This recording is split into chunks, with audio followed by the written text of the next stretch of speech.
where I had asked to meet him was closing, so we went to a coffee shop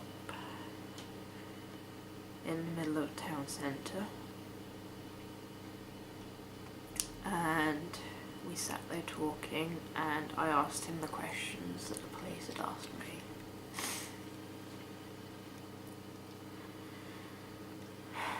And he came up with a million excuses. He said that his dad had been an alcoholic and that was why he was an alcoholic, and he must have been confused because we'd just gone from being girlfriend and boyfriend to being ex-girlfriend and boyfriend, and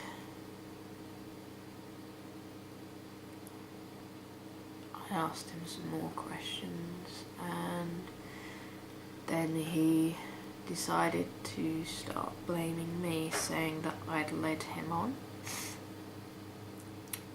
saying that it was really confusing for him when I said I didn't want sex, and yet I cuddled up to him whilst he was naked, which must have been whilst we were in bed together, which was the morning after.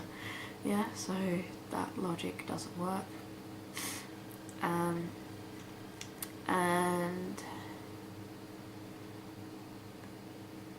the one thing he said that made me really, really angry, well, by this point I was already angry and shaking, and I'd stopped talking, was just listening to him digging his own grave and coming out with all these excuses. But one thing he said to me after I said I'd talk to the police, which he got very angry over, despite the fact that, you know, I wasn't pressing charges, I just talked to them to get help, really, because I didn't know what else to do. His response to that was that he hadn't done anything illegal, and that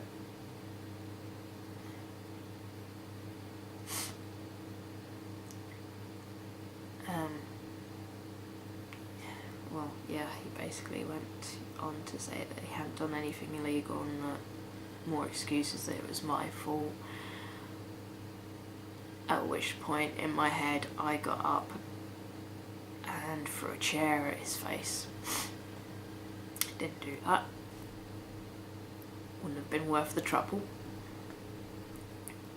Got my stuff together. Asked him never to talk to me again, never to contact me, never to text me, and to just stay the hell away from me. Got up and left in tears because I was angry. I was so angry. And on the walk home, I texted the same person I'd spoken to the night before, having had the panic attack. Turned out she wasn't at home, and somehow I got from the town centre to my house, walked in the door, and my housemates asked me what was wrong, and because I'd had the police around, I'd had to tell them what happened. On the morning after, they saw the police and told them that I'd spoken to him and I'd asked him questions, and he blamed it on me. And one of my housemates managed to calm me down by sitting there and just holding me and talking to me whilst I breathed through it. And I was that angry on the way home that I could not breathe. And I was shaking, hyperventilating, which when you're walking through a crowded town centre is not good. And I got home and managed to calm down. And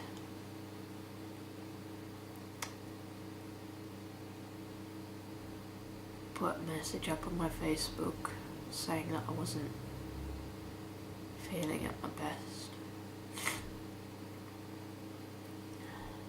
And that I wouldn't be talking to this particular person. At which point I got a message from one of his other Facebook accounts because I'd blocked his main one, telling me to take that message down or he would retaliate. And I told him that I had asked him not to contact me and that that message was going to stay up. And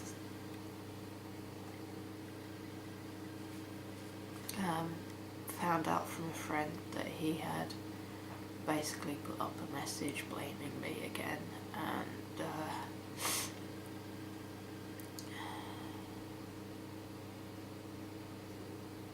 yeah, I just dealt with it on my own for a while. Went to see a counsellor for a bit. Hung around with my friends a lot more. Stopped drinking for a while. And just avoided him. And even now, when I see him, I get angry. But most of all, I pity him because he hasn't changed his behaviour whatsoever. He still drinks. He still has a go at his friends when he's drunk. And is just generally not a nice person when he's drunk. And whilst he hasn't been able to face his problems, I have. I have dealt with this. I'm still dealing with this because, you know, it's not something you get over that easily. And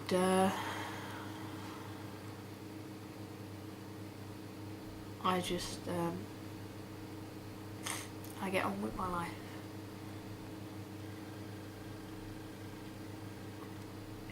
And I didn't change my behaviour that much for it. I was still able to go out. I was still able to go out to the same nightclub that I liked and that he went to. I just avoided. And whenever I see him, I don't say anything to him, despite the fact that I just want to go up to him and slap him around the face. So,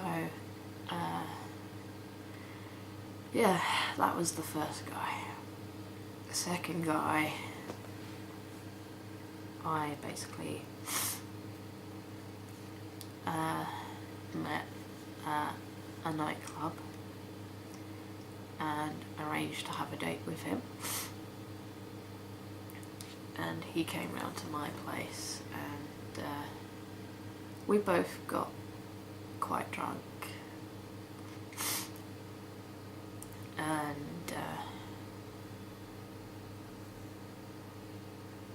I was trying to stop him from getting so drunk that he would be paralytic, and I'm not entirely sure what it was that led up to this, but we were outside, we were talking. I think I tried to stop him from slagging off somebody or pushing somebody or something like that, and he slapped me around the face. At which point me and all the other people outside went, "Oh no, you didn't," and went, "That's not acceptable." I told him that he would have to leave, and he threatened us constantly, and he actually hit one of the windows and caused it to crack, and then we got him to leave. We called the police because, you know, he had been threatening us and he'd caused criminal damage, and he'd hit me, and they went looking for him for a little bit, and then they went round to his place because I was able to give them a lot of details, and he was actually known to them. So yeah, that goes to show how good of a judge of character I was at that point. And they went round to his place, had a word with him, gave him a caution which went on his criminal record, and, you know, every time I see him he looks ashamed. And basically that was the second guy, which, you know, it doesn't sound like a lot, but when you just had a run-in with the first guy, the second guy doesn't add much to your confidence. And you'll have to excuse me, I've got a friend talking to me on MSN.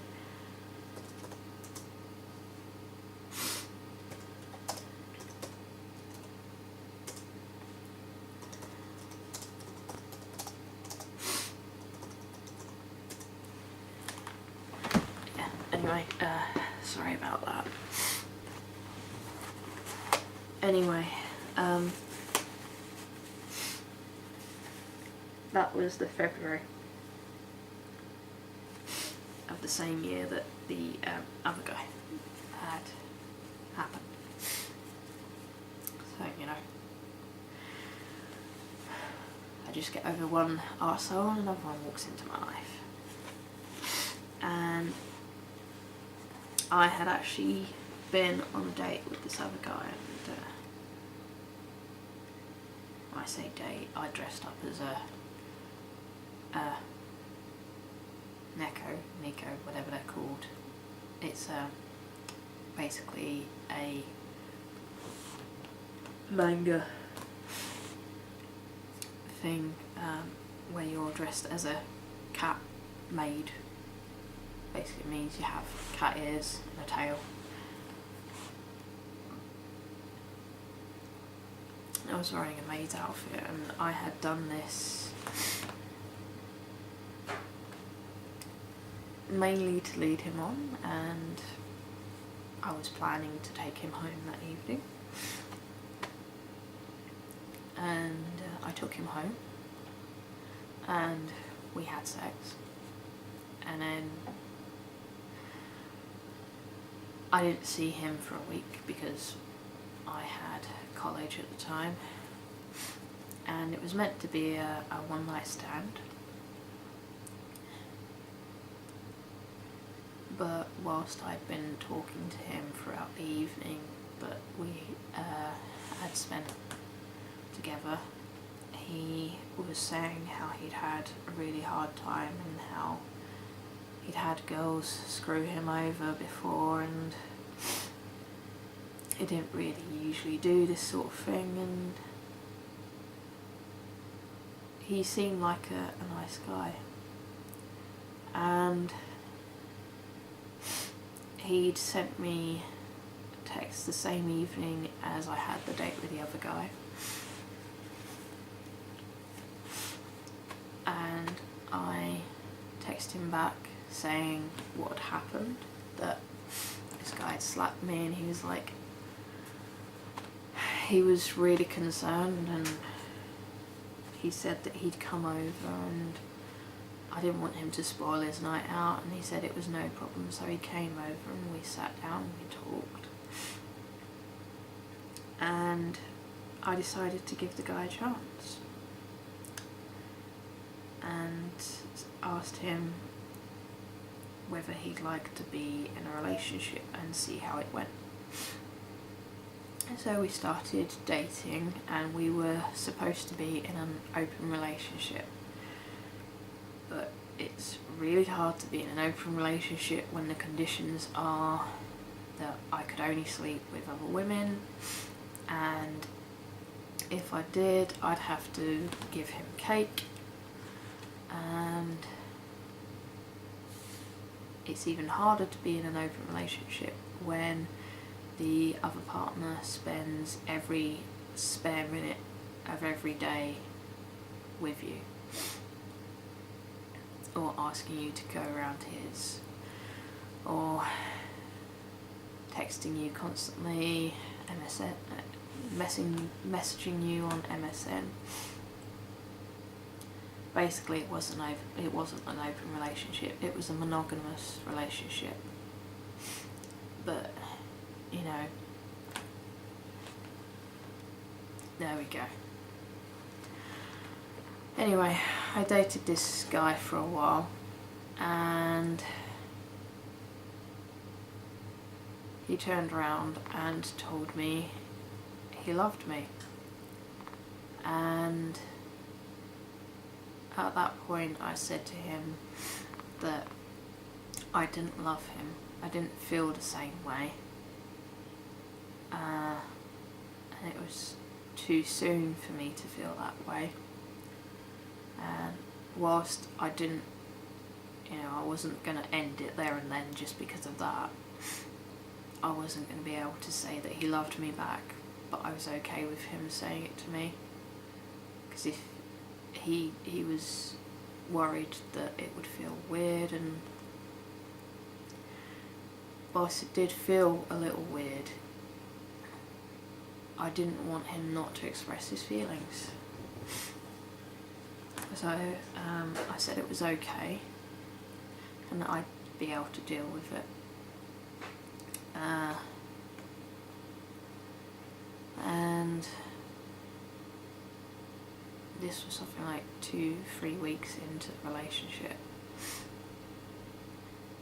And we were seeing each other, and it got to about a month maybe after I started seeing him, and I was starting to get annoyed at the fact that he was always around, that he was always texting me, always asking me to go around to his, despite the fact that I had a lot of work to do for college. And I never had any time to myself. I was either doing college work or I was with him, and that doesn't really make for a healthy relationship. You always need a little bit of space, even if it's just like for one evening away. And I started making excuses why I couldn't go around to his, and I thought to myself that that was a really shitty way of treating somebody. So I basically resolved to break up with him before I started making him feel really bad that I didn't want to be around him, and that he was saying I love you and that he wasn't getting anything in return, and I just didn't feel the same way about him. So it wasn't fair for me to keep going on like that, because that would have been leading him on in the worst possible way, making him think that he had a future with me, when the only future he had with me was me just avoiding him. And I've had experience of a relationship falling to pieces like that before, where you don't want to be around the person and you should just start treating them worse and worse, and their confidence just gets completely and utterly destroyed. And a few of my friends have probably experienced that as well. And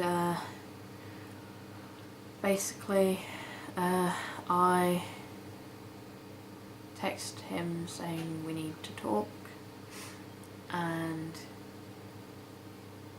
this was his cue to invite himself over. I was actually willing to go to his to speak to him, because then he would have at least had his flatmate to speak to. So anyway, he comes round and I basically say, it's nothing to do with you, you're a perfectly nice guy. I just don't feel for you as strongly as you feel for me, and I got sad, because it's never nice having to tell someone that sort of thing. Breaking up is not something that's always as easy to do as a mutual going of the separate ways. Sometimes you have to break someone's heart, and I know what it's like to have my heart broken. And as I said, it's not a nice thing. So, you know, I was crying because I was concerned for him, and I was upset that I was having to be the bad guy. And he eventually went back to his place, and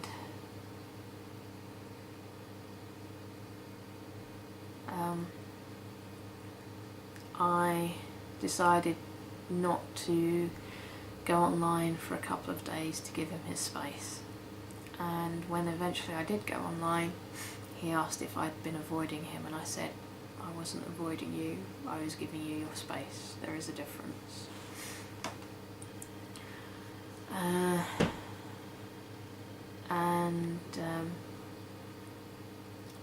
We started talking over MSN again, and it was mainly him trying to convince me to give him another try, him telling me that he could make me happy, that he could find a way to make me happy, and me telling him that it doesn't work like that, that you can't make someone love you, that if it's not there, it's not there. And this went on for about a week, and he got his friends involved, and I'm not sure how much he told them about the breakup or the conversations that we had, and I don't blame them for trying to look out for their friend, but at the same time I don't understand why they couldn't see that I had a side to this as well, and that I was trying to make him understand that it wasn't going to work out, and that whilst looking out for one friend, they weren't looking out for the other. So anyway, after a week of effectively being harassed and harangued and trying to make him understand every which way that I could, trying to be nasty to him to get him to understand that it wasn't going to work out, he was still having a go at me and trying to get me to be with him, and saying that I haven't given him a real chance, and that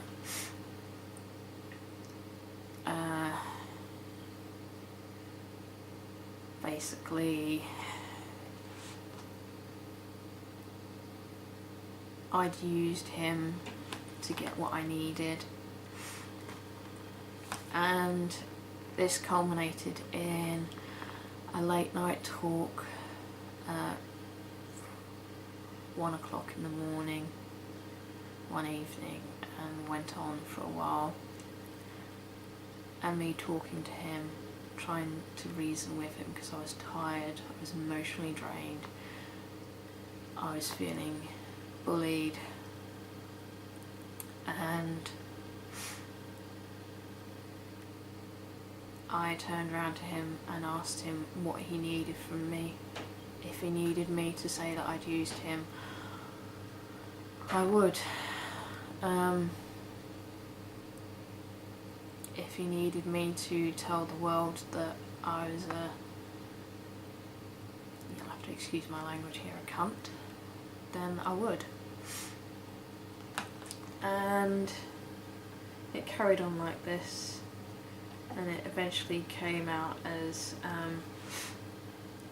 if I really cared for him, I would give him what he needed, which was another chance. So I said yes, I would give him another chance. And I warned him that I would be miserable and that I wouldn't be myself, and that there was only one way I could do that, which was to switch off everything inside. And he said that he would only let me do that if I could deal with it, and I said I could deal with it. I've dealt with it once before.